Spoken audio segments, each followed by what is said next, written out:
হাই everyone, আজি দুপৰীয়া আহাৰত ভাতৰ লগত খাবৰ কাৰণে মই নেমু টেঙা এপিচ লৈ লৈছোঁ, পিঁয়াজ এটুকুৰা লৈ লৈছোঁ, জলকীয়া দুটা লৈ লৈছোঁ আৰু নিমখ অলপমান লৈ লৈছোঁ আৰু লগতে ভাতকেৰেলা শুকানকৈ ভাজিছিলোঁ তাকে লৈ লৈছোঁ আৰু এয়া মাহৰ দাইল বনাইছোঁ।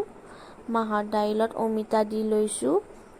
আপোনালোকে কোনে কোনে মাহৰ দাইল খাই ভাল পায় কমেণ্টত জনাবচোন। আৰু এয়া আলুৰে কণীৰ আঞ্জা বনাইছোঁ। মই এনেদৰে কণীৰ আঞ্জা খাই ভাল পাওঁ। আৰু এয়া দুটুকুৰা আলু পৰঠা লৈ লৈছোঁ। আপোনালোকে কোনে কোনে আলু পৰঠা খাই ভাল পায় কমেণ্টত জনাবচোন।